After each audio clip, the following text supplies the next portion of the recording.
Hey everyone, haven't made a video in a bit.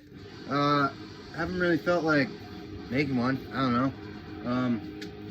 Haven't really felt like talking. It's been a weird thing to usually I'm so into my thoughts and stuff when I'm printing or I'm working on something or I'm wood cutting, listening to music. So I found it's been tough for me to cut and talk. So I figured this is a good one to talk about. I got the music in the background. OILTANKER. Yeah, whoa, it's weird to listen to your own band. Love this stuff. So, this is what I'm working on today. It's a small woodcut. It was the OILTANKER demo cover.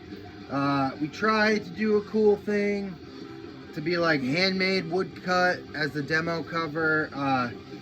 It didn't really fold up very well. It worked out okay. So, I've had this print for, God, over 10 years now. The OILTANKER started in maybe like 2007, I was like, hey, it always looked unfinished to me because there was no borders, because obviously this is the size of the tape. So I was like, fuck it, I'll make some borders to it, make an OILTANKER print. You know, an OILTANKER print, you can buy it if you want. OILTANKER is a huge part of my life, still is. I still fucking love the music. You know, maybe there'll be a reunion someday. That'd be fun.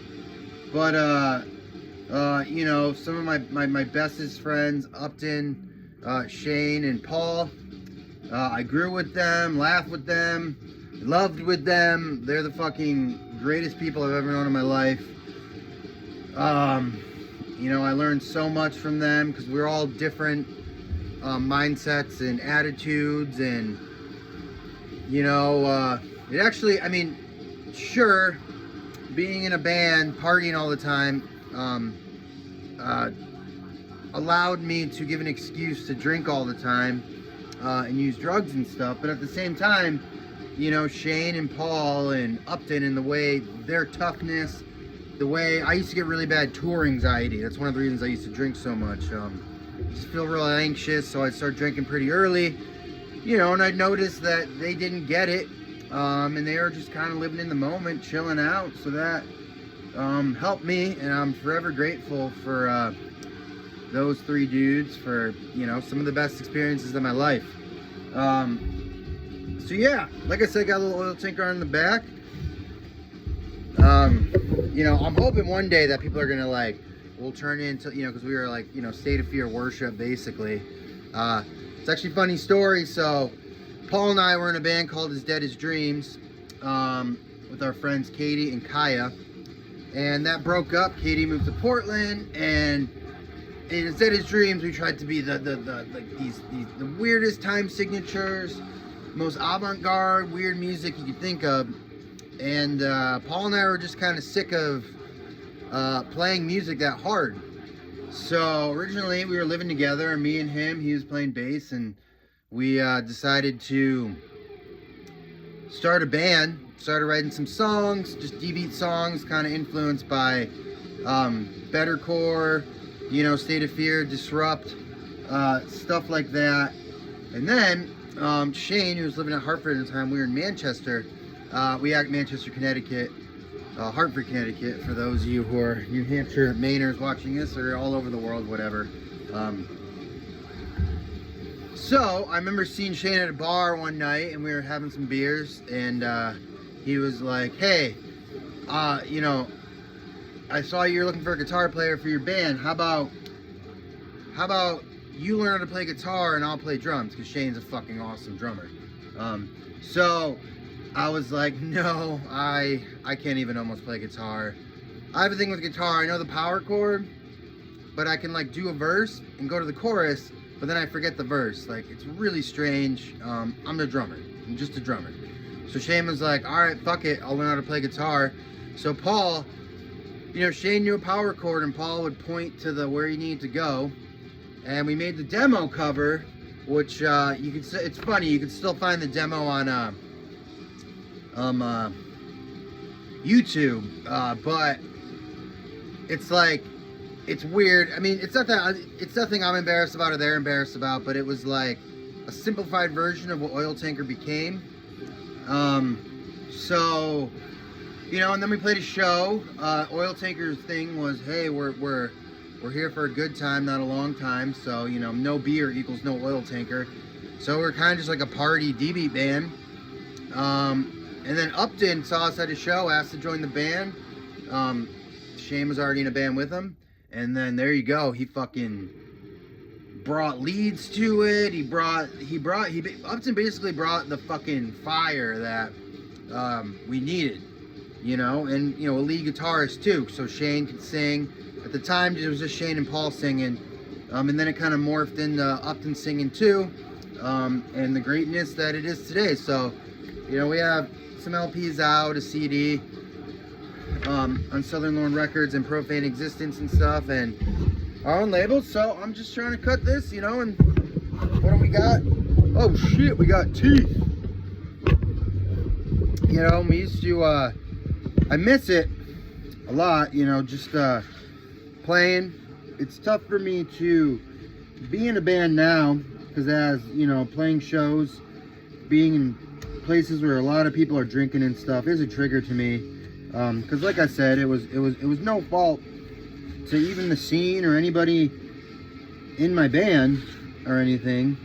It was just that I'd get nervous, and therefore I would drink, and the nerves would go away, and then I would drink some more and some more and some more. And you know,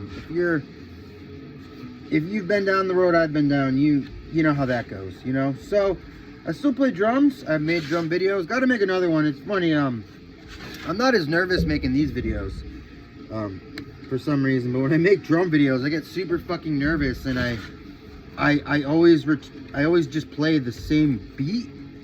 I retain to like this weird jazz beat I've been playing my entire life, which is cool, but I realize that, like, hey man, when you practice and nobody's watching, you play more calm. So that's kind of my new thing lately, is just trying to, you know, chill out with the, you know, drums and just like kind of feel it and be, and, you know, fucking play some music, you know. So like I said, cutting teeth on this. You know, hopefully it will look cool when I print it.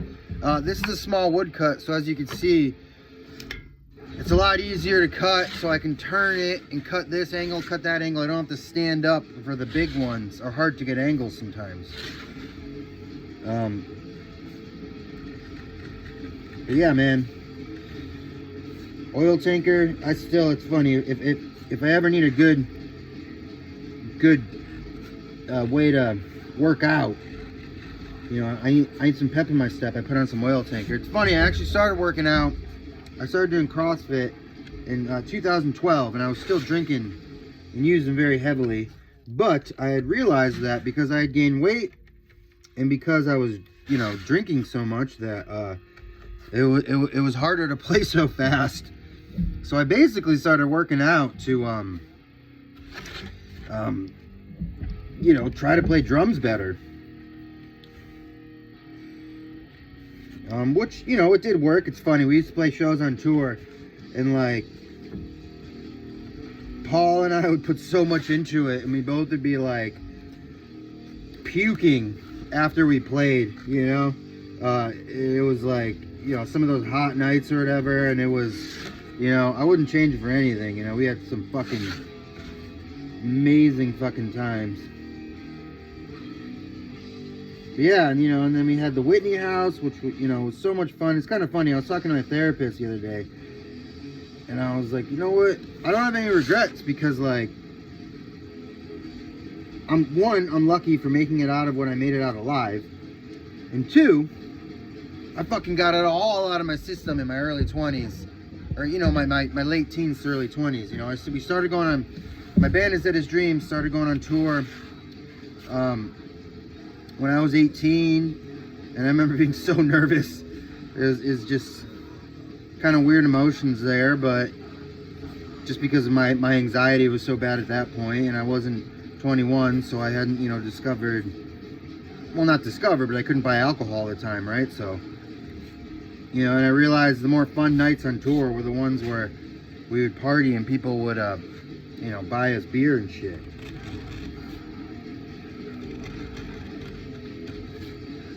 But yeah, it's funny because you know, it's like I feel like Oil Tanker did so much in a short period of time. But like I remember recording, right, and we I think we had fucking like 14 songs to record, and I was like, I don't know how I'm gonna fucking do this. My arms are gonna fall off. This is gonna be awful. I'm gonna fuck up. And we ended up doing like 14 songs, recorded all the music in one day. And it was like, what the fuck? Like, how did I just do that? You know, I can't even imagine doing that now. And it's funny because I realized, you know, playing drums sober is that I think more. You know, one of the, I'll say there's not many beauties about being so as hammered as I was all the time. But one of them was that I didn't think while playing drums. I just fucking went wild. And one of my things too is, I don't know why, I mean, I'm sure if you saw me, two things I had playing drums were, actually three things. They were, play as loud as you can fucking possibly can, go as crazy as you fucking possibly can. And I pretty much like, my thing was I like to treat every show like it was the last show I was ever gonna play. And that didn't matter if there's 100 people watching us, or if there's fucking one person watching us. You know, I just like to go crazy. And it's actually funny, Paul, the bass player, is a big headbanger, you know, had long, beautiful hair. Before it got a little thinning, you know, happens to all of us. And he used to headbang so fucking hard. And he's an MRI tech now, and he told me a story that he was the guy, he's like, oh man, my neck always fucking hurts, like blah blah blah, I don't know what this is about. So the guy's like, hey, I'll give you an x-ray or whatever, I don't know. So he did, and he was like, oh man, you have neck arthritis, like where the fuck would that have come from? And he was like, oh my god, from fucking headbanging, man. And I was like, that is the most metal thing I've ever heard in my entire life. You know, how fucking cool. So, I'm just cutting this, you know, and it's funny, I have been asked to play in some bands up here and stuff, and I thought about it for a little bit, but unfortunately I had to decline just because of, you know, my triggers, and knowing that, you know, most of the time now I kind of just want to be home, or home, or in the woods, or, you know, whatever, at the tattoo shop. Being in a band is a lot of fucking work. And I remember, you know, we did mostly everything we did either on small labels or out of pocket, right? And then I remember we did this CD right here with Southern Lord Records.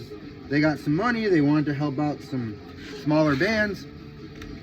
And I remember Paul texting me and be like, yo, people are giving us shit online, calling us sellouts, because we have a CD released, you know, by Southern Lord. And it's like, you fucking, you know, are you fucking kidding me? Like,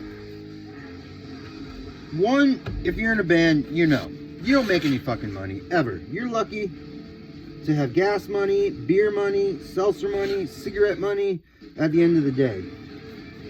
You know, you got to pay for your van repairs, you got to pay for your musical equipment. It's so much money, and putting out a release is literally thousands of dollars. You know, so it's just funny to think that, like, you know, people thought we were like fucking selling out. And then now, the older I get, I wish we fucking sold out more, man. Like, we had some opportunities and stuff to not necessarily, I don't want to say sign with a bigger label or whatever, but it's just like we tried to keep ourselves very underground, just playing fucking basements. We hated playing you know, we like that fucking energy. You know, and now I'm like, fuck, man. You know, where's the money at? But it's been cool. You know, my 20s, I spent a ton of time with that band.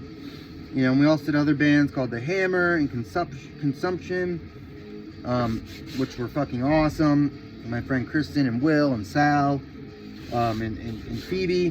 We played, you know, so many shows. I mean, they're all fucking unforgettable. I got all the not all of them, but the flyers up here and everything. So many bands, so many people I met that I still fucking talk to. It's actually been a great avenue for my art because it's given me an opportunity to like still be in the scene, and I have these connections where I can do album art for people. Because, you know, in my 20s, I mostly just, I made art, but most of it, you know, the band came first, for me at least. That's what I always wanted to do. It's funny. So, my brother, Matt, taught me how to play drums, because his friend Jamie taught him how to play drums. And Jamie had a drum set, and my brother was a guitar player. So, when I was in like the 4th or 5th grade, my brother wanted to start a band. So, he taught me how to play drums. And I used to practice on my desk at school.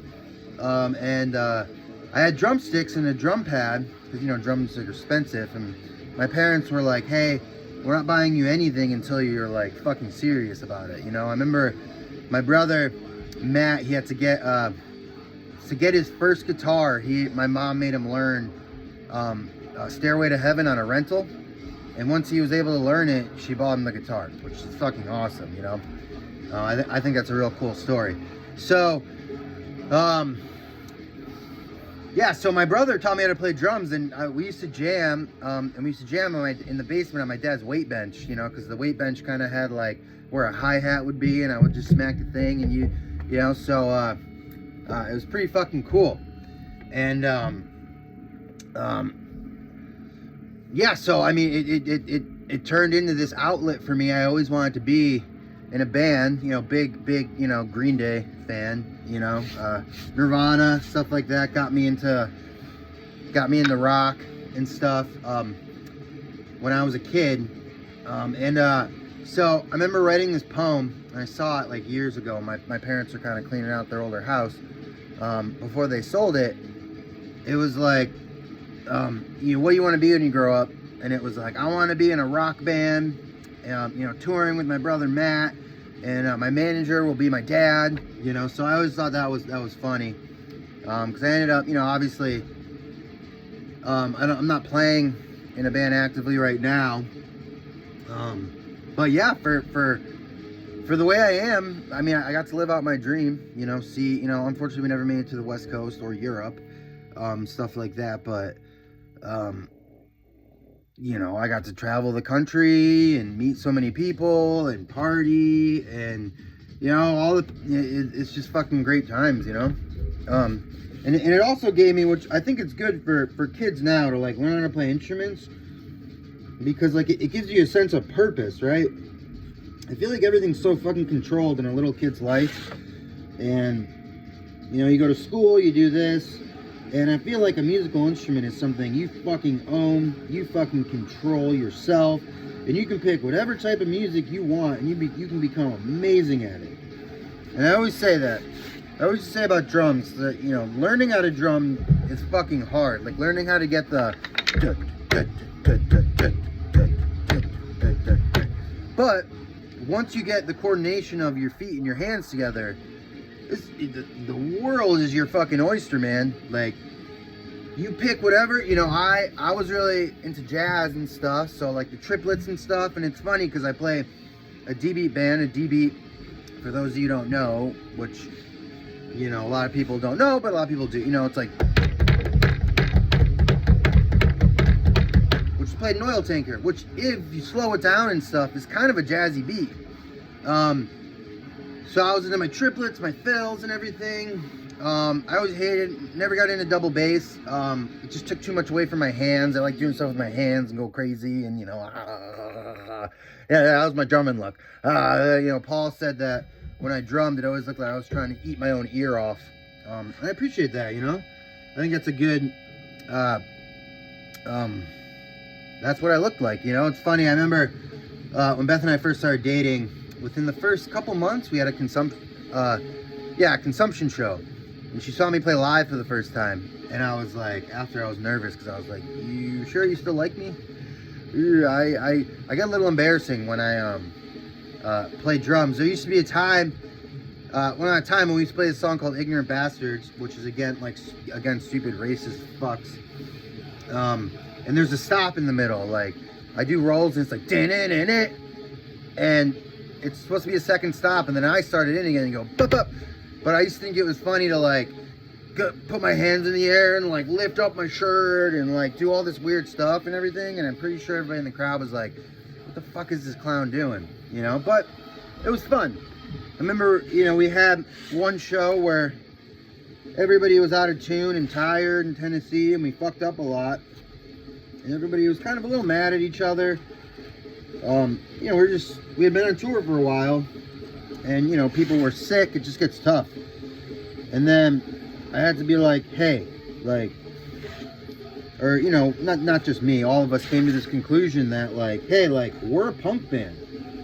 This is supposed to be fun, you know? And some of the best shows we've ever played are, funny enough, were shows that, like, the crowd was knocking into us so much that, like, it probably sounded like garbage, but it was, you know what I mean? It was the moment. It was the experience. It was fucking punk, you know what I mean? Getting beer thrown at you. You know, Paul landed into my cymbals and stuff. It's funny, there's one show,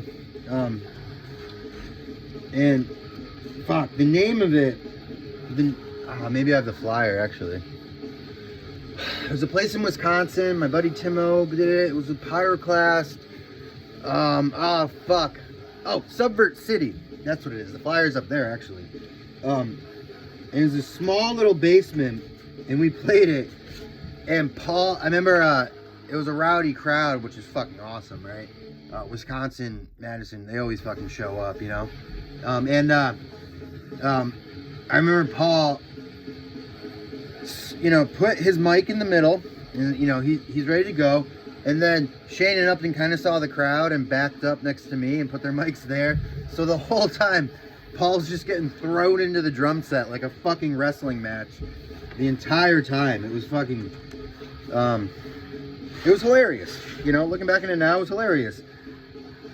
But yeah, that was a great place. I remember Pittsburgh was always showed up, always fucking amazing. The punks there to this day are amazing.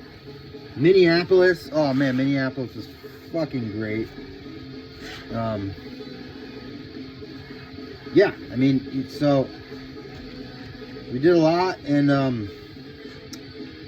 you know, this is, you know, I always said with, you know, Is It His Dreams and stuff, when I used to send out like demo applications to labels, you know, and I actually thought it was a cool, you know, I was obsessed with Profane Existence when I was a kid. I still am. So it's like a real huge honor for me to like have a record on that label.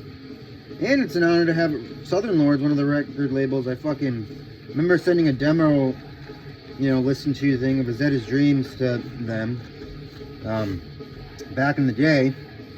And I fucking, you know, I think we, you know, it was like we heard back and they were nice about it, you know. It was like, oh yeah, you know, no thank you, whatever. But then I ended up doing, not Is That His Dream? Oil Tanker ended up doing a, you know, a CD on their label, which I think's great too, because like obviously, if you're punk, you're more into vinyl, you know. I mean, everybody's into vinyl now, right? It's cool again. So we like having vinyl records. So a CD wasn't like super appealing to us, but what was appealing is that because of the CD and because of the label it was on, it got our stuff put on like Spotify and Pandora. So to this day you can still rock out to it, listen to it, which is great, because it's like, you know, it sucks when you're in a band because you work so fucking hard, and looking back at it now, it's just like, I don't know how we did as much as we did. You know, we're passionate about it. And, you know, you just fucking love punk, but it's hard. You know, it's hard to make a living. You know, and it's hard to play a show and then work the next day. So, I'm glad that we can, you know, we made this music that we all, you know, I felt like, because, you know, Shane and Paul and Upton, they're my fucking brothers, man. They're my family. And I feel like we had such a perfect relationship of like, you know, obviously I'm an okay drummer, pretty good drummer, but like, Shane would always help me out with like bridges and stuff and parts, and Paul was like he wrote songs weird, and then Shane wrote songs a certain way, and Upton wrote songs a certain way, so I feel like when it gelled together, it was like, as close, well, no, it was as close as perfection I could ever be in a band, which is why I still like to listen to it, because I always joke, you make the music you want to listen to, right? Which is why, you make the art you want to look at, that's always kind of been my thing. So yeah, we're almost done with this one. I hope everybody's going good. Hope everybody likes this trip down memory lane. There's one funny story where we were all set up, and this was a bigger crowd. I forgot where it was. It might have been Whitney House or somewhere. It was, a punk venue, whatever. So we're all set up, and we're like, oh my God, Tim, what's taking so long? Blah, blah, blah. And I think I was like, I don't know, doing cocaine with somebody or whatever.